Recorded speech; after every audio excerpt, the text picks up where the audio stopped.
being this episode will be the last episode for the month of February, I decided to end it with a banger.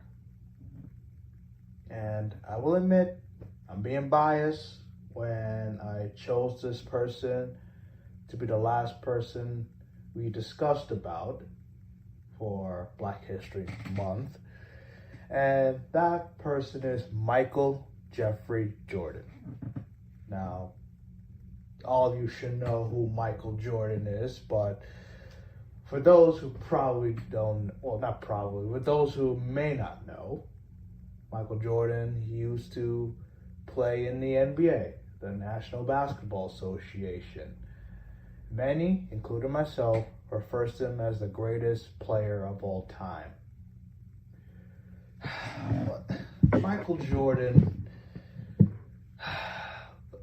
was such an icon, such a legend, still is a legend, a living legend at that. He was a two-guard, shooting guard, out of North Carolina, played 3 years there, won a national championship in 1982, was the NCAA Player of the Year in 84. But some people don't know about his background.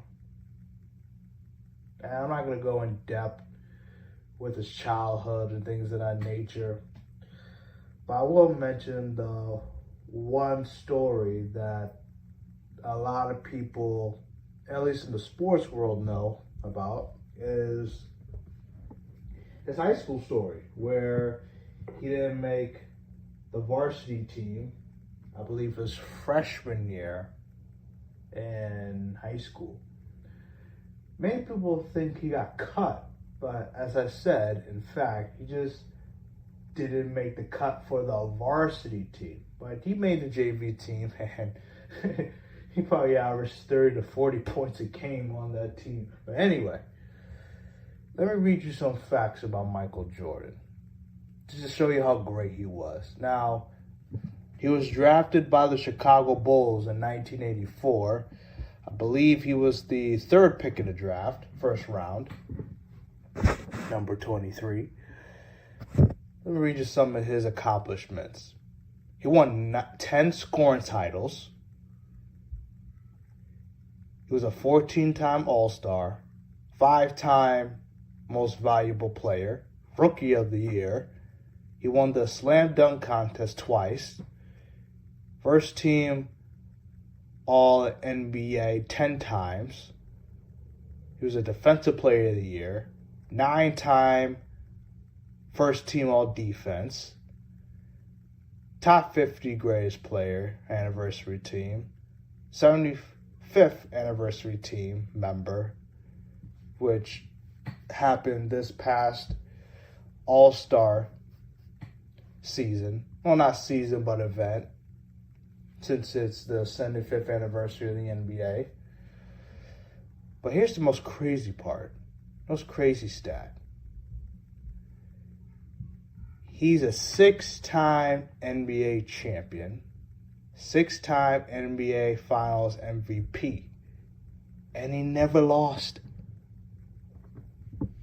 Never lost, as LeVar Ball would say.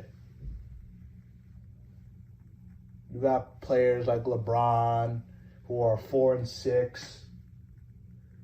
Kobe was 5-2. Michael Jordan is 6-0. Never lost.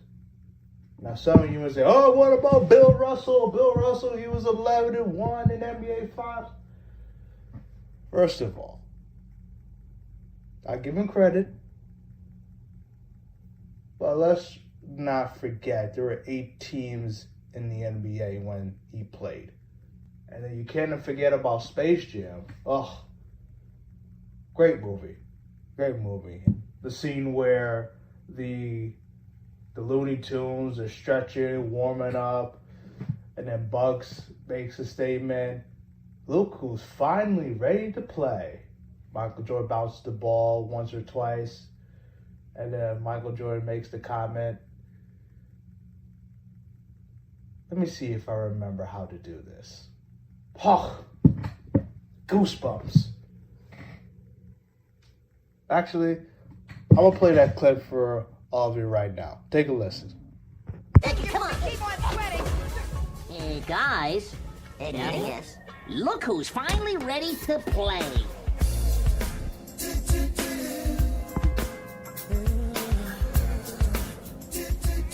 Let's see if I remember how to do this.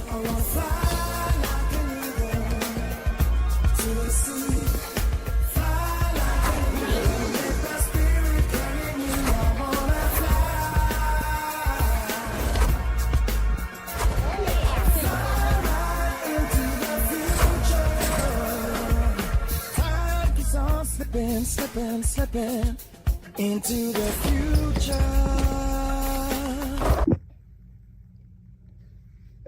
If that doesn't give you goosebumps, then as a basketball fan, someone who's played basketball since 7 years old or 23 now,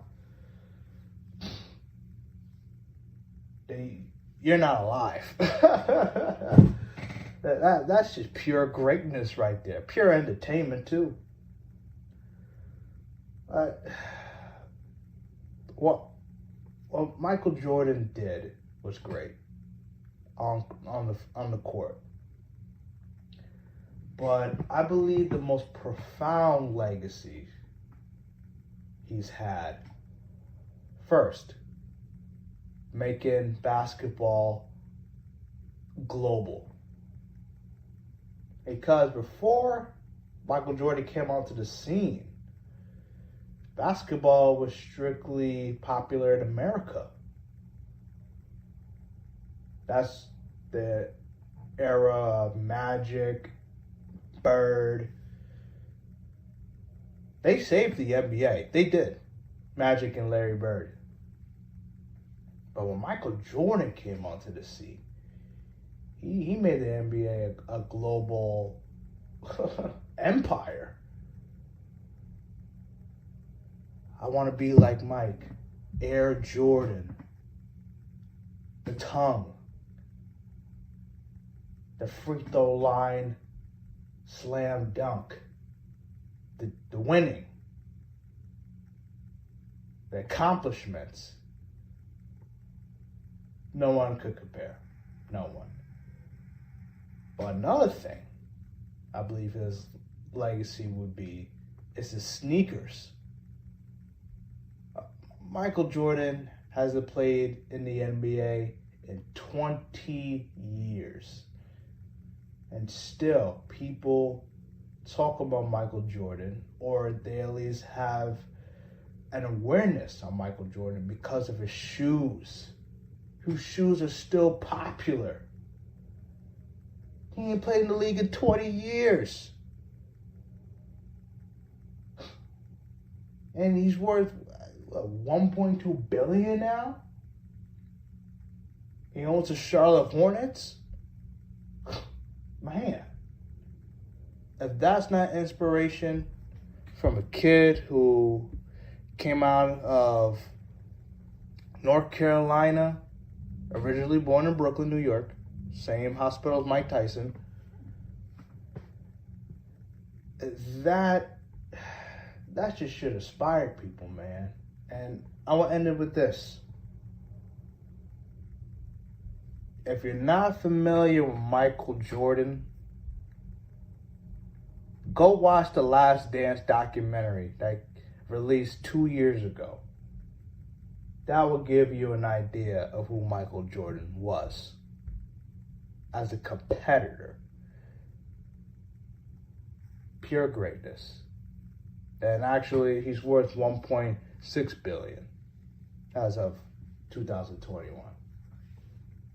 All right, we're going to take a break. And when we come back, I'm going to end this episode on Black history and possible changes we should make. Just hear me out. Don't go nowhere. We'll be right back here on All In, All Out.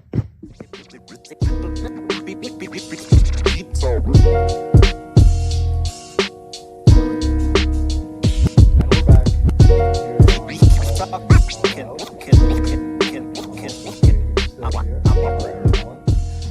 As we wrap up today's episode, I want to discuss on Black History Month specifically.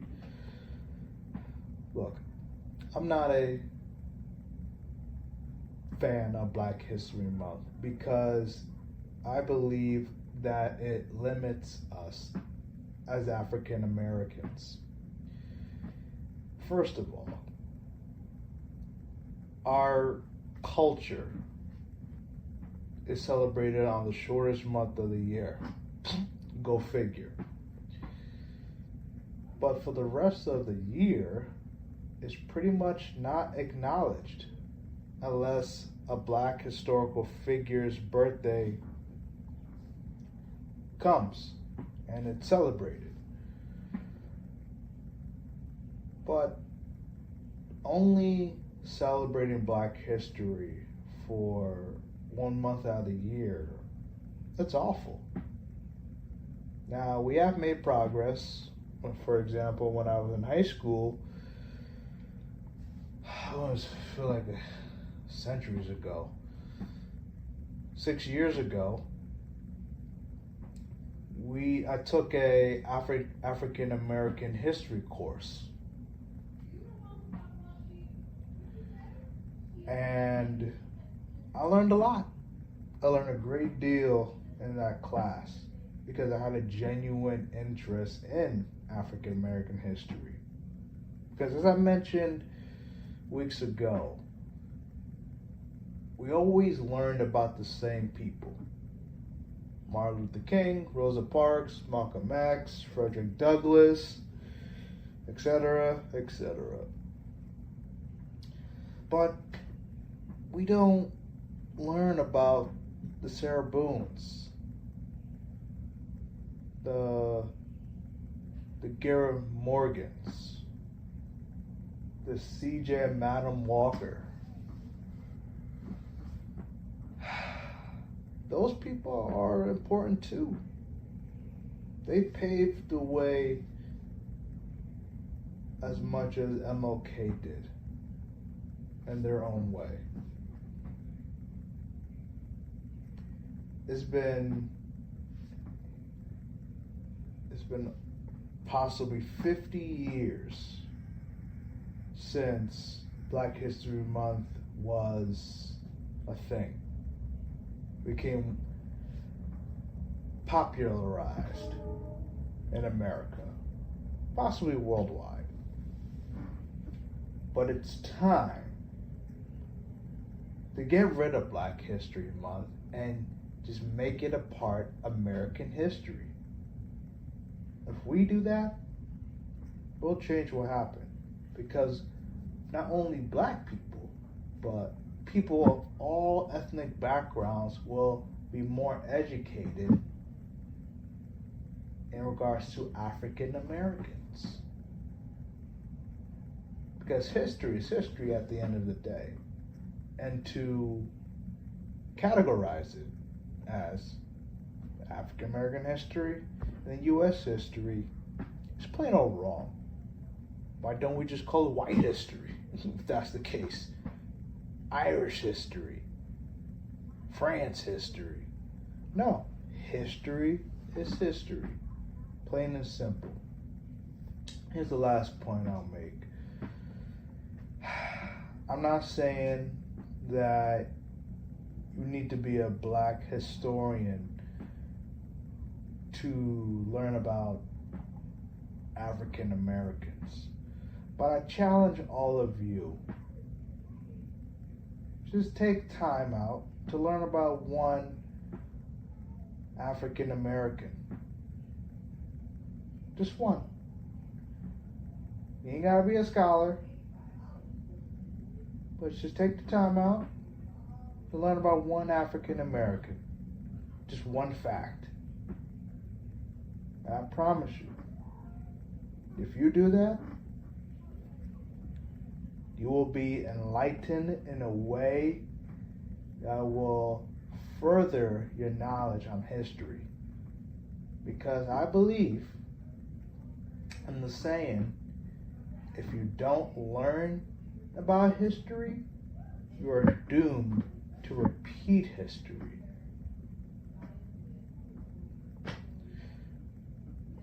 That's all I got for today. I hope that all of you have learned something this entire month from all the episodes in the month of February. I hope that all of you have checked out my TikTok and Instagram stories, because every day for the entire month of February, I posted one fact about an African American. So please go ahead and check that out. Will forever be on my TikTok. And if you go to my profile page on Instagram, they will always be up there as well. You can follow me on all social media platforms. They'll be in the description. Please give a 5-star rating, comment,